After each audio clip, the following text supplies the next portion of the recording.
आज का ग्लोबल माहौल ऐसा है जहां trade policy, immigration rules, wages, voter data, public opinion और गल्फ देशों की वीजा पॉलिसी सब कुछ एक साथ बदल रहा है। अगर आप यूएस में H-1B पर काम कर रहे हैं, ग्रीन कार्ड का इंतजार कर रहे हैं, बिजनेस चला रहे हैं, ट्रक ड्राइविंग या लॉजिस्टिक्स इंडस्ट्री में हैं, वोटिंग राइट्स को लेकर अवेयर रहना चाहते हैं या मिडिल ईस्ट में फ्रीलांस काम करने की प्लानिंग कर रहे हैं, तो आज का बुलेटिन आपके लिए है।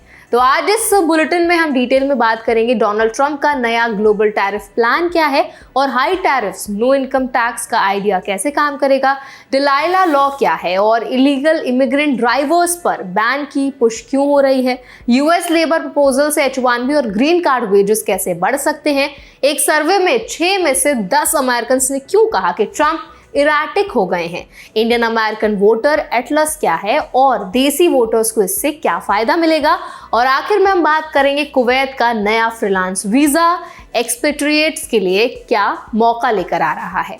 तो चलिए फिर जल्दी से वीडियो को स्टार्ट कर देते हैं। हाय, मेरा नाम है वर्षा दुबे और आप मुझे देख रहे हैं NBD टेक एड पर। सबसे पहले बात करते हैं डोनाल्ड ट्रंप के नए ग्लोबल टैरिफ प्लान की।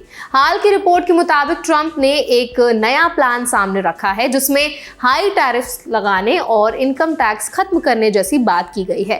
टैरिफ का मतलब होता है इंपोर्टेड गुड्स पर लगाया गया टैक्स। अगर यूएस इंपोर्टेड प्रोडक्ट्स पर ज्यादा टैरिफ लगाता है तो फॉरेन गुड्स महंगे हो जाते हैं और थियोरेटिकली डोमेस्टिक मैन्युफैक्चरिंग को फायदा मिलने लगता है। ट्रंप का आर्गुमेंट ये है कि अगर टैरिफ से गवर्नमेंट को ज्यादा रेवेन्यू मिले तो फेडरल इनकम टैक्स कम या खत्म किया जा सकता है। सुप्रीम कोर्ट जस्टिसेस भी इस डिस्कशन के दौरान मौजूद थे क्योंकि ट्रेड पावर्स और एग्जीक्यूटिव अथॉरिटी का सवाल लीगल डिबेट में आता है।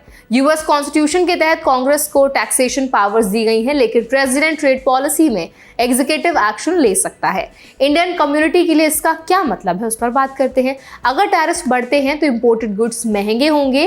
Indian IT companies, auto part suppliers, pharma exporters जो यूएस मार्केट पर डिपेंड करते हैं, उनके कॉस्ट स्ट्रक्चर पर असर पड़ सकता है। अगर मैन्युफैक्चरिंग यूएस में शिफ्ट होती है तो स्किल्ड जॉब क्रिएट हो सकती हैं, लेकिन ग्लोबल ट्रेड टेंशंस भी बढ़ सकते हैं। अब डिलाइला लॉ पर आते हैं। ये टर्म एक ट्रैजिक क्रैश के बाद सामने आई जिसमें एक इंडियन ट्रकर केस ने पॉलिटिकल डिबेट को तेज कर दिया। रिपोर्ट के मुताबिक इलीगल इमिग्रेंट ड्राइवर्स को बैन करने की मांग उठी है। प्रपोज डिलाइला लॉ का फोकस ये है कि कमर्शियल ड्राइवर्स लाइसेंस होल्डर्स के इमिग्रेशन स्टेटस की बहुत ही स्ट्रिक्ट वेरिफिकेशन की जाए। यूएस में कमर्शियल ड्राइविंग के लिए CDL यानी कमर्शियल ड्राइवर्स लाइसेंस जरूरी होता है। Federal motor carrier safety administration rules के मुताबिक लाइसेंस इशू करने से पहले आइडेंटिटी और लॉफुल प्रेजेंस वेरीफाई की जाती है। अगर नया लॉ पास होता है तो अनडॉक्यूमेंटेड इमिग्रेंट्स के लिए कमर्शियल ड्राइविंग ऑलमोस्ट इम्पॉसिबल हो जाएगा और बैकग्राउंड चेक्स और स्ट्रिक्ट हो सकते हैं। इंडियन ट्रक ड्राइवर्स या लॉजिस्टिक्स वर्कर्स के लिए लेसन एकदम क्लियर है।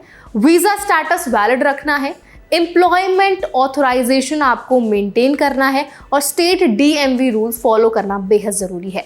इलीगल स्टेटस या डॉक्यूमेंट लैप्स होने पर क्रिमिनल लायबिलिटी के साथ इमिग्रेशन डिटेंशन का रिस्क भी बढ़ सकता है। अब बात करते हैं हमारी अगली बड़ी रिपोर्ट की जो है H-1B और ग्रीन कार्ड वेजेस की। यूएस लेबर डिपार्टमेंट ने एक प्रपोजल फेडरल रिव्यू क्लियर किया है जिसके तहत H-1B और employment based green card wage levels review हो सकते हैं। H-1B प्रोग्राम में एम्प्लॉयर को प्रिवेलिंग वेज पे करना जरूरी होता है जो डिपार्टमेंट ऑफ लेबर तय करता है। अगर वेज लेवल्स बढ़ते हैं तो इसका सीधा असर इंडियन IT प्रोफेशनल्स और कंसल्टिंग कंपनीज पर पड़ेगा। हायर वेज रिक्वायरमेंट का मतलब है कि एम्प्लॉयर को मिनिमम सैलरी ज्यादा देनी होगी। इससे जेन्युइन स्किल्ड वर्कर्स को फायदा हो सकता है क्योंकि सैलरी बेंचमार्क बढ़ेगा, लेकिन स्मॉल कंसल्टिंग फर्म्स के लिए कॉस्ट बर्डन भी बढ़ सकता है। रूल ये कहता है कि एम्प्लॉयर को लेबर कंडीशन एप्लीकेशन यानी LCA फाइल करना होता है जिसमें वेज लेवल डिक्लेयर किया जाता है। वेज लेवल ऑक्यूपेशन, लोकेशन और एक्सपीरियंस पर डिपेंड करता है। न्यू प्रपोजल्स लागू होने पर वेज टेबल्स रिवाइज हो सकती हैं, इसीलिए H-1B एप्लीकेंट्स को जॉब ऑफर एक्सेप्ट करते समय वेज कंप्लायंस चेक करना बहुत इंपॉर्टेंट है।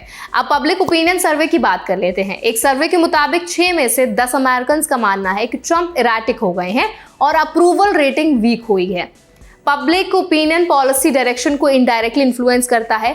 अगर लीडरशिप अप्रूवल लो रहता है तो कांग्रेस में ऑपोजिशन स्ट्रांग हो सकती है और पॉलिसी चेंजेस कोर्ट चैलेंजेस का सामना कर सकते हैं। इंडियन डायस्पोरा के लिए समझना जरूरी है कि यूएस पॉलिसी सिर्फ एग्जीक्यूटिव ऑर्डर से नहीं चलती, बल्कि पब्लिक सेंटिमेंट, कांग्रेस सपोर्ट और जुडिशियल रिव्यू सब मिलकर डायरेक्शन तय करते हैं।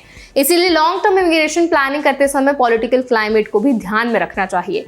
अब एक पॉजिटिव सिविक डेवलपमेंट की बात करते हैं। इंडियन अमेरिकन वोटर एटलस, ये एक डेटा प्लेटफॉर्म है जो देसी वोटर्स को डेमोग्राफिक और सिविक इंफॉर्मेशन देता है। इसका एम इंडियन अमेरिकन कम्युनिटी को वोटर रजिस्ट्रेशन, डिस्ट्रिक्ट मैपिंग और पॉलिसी अवेयरनेस में एम्पावर करना होता है। यूएस में इंडियन अमेरिकन पॉपुलेशन तेजी से बढ़ रही है। सिविक पार्टिसिपेशन स्ट्रांग होने से पॉलिसी एडवोकेसी मजबूत होती है। वोटर एटलास जैसे टूल्स से कम्युनिटी अपने प्रतिनिधियों को बेहतर तरीके से इंगेज कर सकती है। ग्रीन कार्ड होल्डर्स वोट नहीं कर सकते, लेकिन US citizens of Indian origin के लिए civic awareness long term policy impact create कर सकती है। अब बढ़ते हैं गल्फ रीजन की ओर और चलते हैं कुवैत। कुवैत ने नया फ्रीलांस वीजा लॉन्च करने की तैयारी की है, जिससे एक्सपेट्रिएट्स बिना लोकल स्पॉन्सर के इंडिपेंडेंटली काम कर सकेंगे। गल्फ देशों में ट्रेडिशनली स्पॉन्सरशिप सिस्टम यानी कफाला मॉडल होता है, जिसमें वर्कर एक स्पॉन्सर एम्प्लॉयर से बंधा रहता है। न्यू फ्रीलांस वीजा का मतलब है कि qualified professionals independently project based काम कर सकेंगे।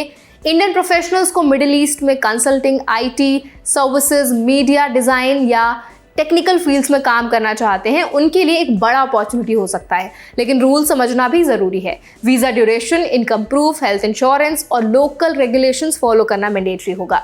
फ्रीलांस स्टेटस होने का मतलब ये नहीं है कि टैक्स या कंप्लायंस रूल्स इग्नोर किए जा सकते हैं। अब पूरे डिस्कशन को एक साथ समझते हैं। यूएस में trade policy change global economy को इम्पैक्ट कर सकता है।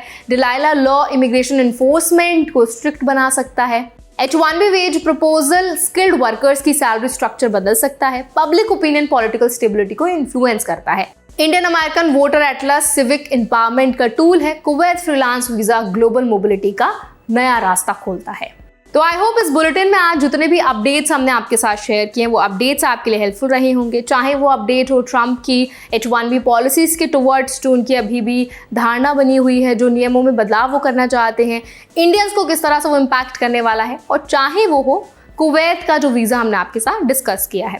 इसके साथ ही ट्रंप को लेकर जो अमेरिकन्स अभी सोच रख रहे हैं, जैसे उनको लग रहा है कि शायद ट्रंप कहीं ना कहीं इमिग्रेशन पॉलिसीज़ में बहुत ही स्ट्रिक्ट चेंजेस कर रहे हैं और वो अमेरिका को भी आगे जाकर फ्यूचर में भी बहुत ज़्यादा इम्पैक्ट करने वाला है। टैरिफ्स का जो उनका प्लान है, वो चाहते हैं कि और ज़्यादा टैरिफ लगाया जाए ताकि टैक्स ना वसूला जाए, लेकिन कहीं ना कहीं जो पैसा है वो सिटीजन के जेब से ही जाने वाला है, क्योंकि अगर टैक्स भी बढ़ता है, अगर टैरिफ भी लगता है प्रोडक्ट्स पर, तो जो सिटीजन्स हैं वो महंगी चीज़ें खरीदेंगे, और अगर महंगी चीज़ें खरीदेंगे तो पैसा तो उनकी जेब से ही जाना है। अगर आप उनकी जेब से लेकर के पैसा वापस खुद करने वाले हो तो इसका कोई आई डोंट थिंक सो कोई पॉइंट बनता है। और जितने हाल के रिपोर्ट्स भी आए हैं, सर्वेज भी हुए हैं, जो हमने आपको काफ़ी सारे वीडियोस के थ्रू शेयर करने की भी कोशिश की है, सारे सर्वेज जो है वो कहीं ना कहीं यही दिखाते हैं कि बहुत से ऐसे लोग हैं जो अभी ट्रंप की पॉलिसी से रिलेट नहीं कर पा रहे हैं। ऑन दी अदर हैंड ऐसा भी एक सेक्शन है अभी भी सोसाइटी में जिनको लगता है कि ट्रंप की पॉलिसीज वहाँ रह रहे अमेरिकन को हेल्प कर रही हैं। अब एज एन इंडियन, अगर आप यूएस में रह रहे हैं, अलग अलग कंट्रीज़ में रह रहे हैं, आप ऑल ओवर द वर्ल्ड जो भी इमिग्रेशन बदलाव हो रहे हैं उनके टुवर्ड्स आपका क्या ओपिनियन, आप क्या राय रखते हैं? आपको क्या लगता है कि अभी ऐसे कौन सी इमिग्रेशन चेंजेस जो सबसे ज़्यादा इंडियंस को इम्पैक्ट करने वाले हैं, या इंडियंस को कहाँ पर ज़्यादा सावधानी की ज़रूरत है? तो वो आप हमें ज़रूर कमेंट सेक्शन में बताएं। और अगर ये बुलेटिन आपके लिए कैसे भी हेल्पफुल रहा हो, आपको अपडेट्स अच्छे लगे हों, आपको कुछ सीखने को मिला हो, नॉलेजेबल रहा हो, तो इस बुलेटिन को लाइक ज़रूर करें, ज़्यादा से ज़्यादा लोगों तक शेयर ज़रूर करें। और अगर आप चाहते हैं कि हर दिन हम आपके लिए ऐसा ही बुलेटिन लेकर आएँ तो हमें वो भी कमेंट सेक्शन में ज़रूर बताएं। ऐसे और भी बुलेटिन्स के लिए, वीडियोस के लिए हमारे चैनल NBT Tech Ed को भी ज़रूर सब्सक्राइब करें।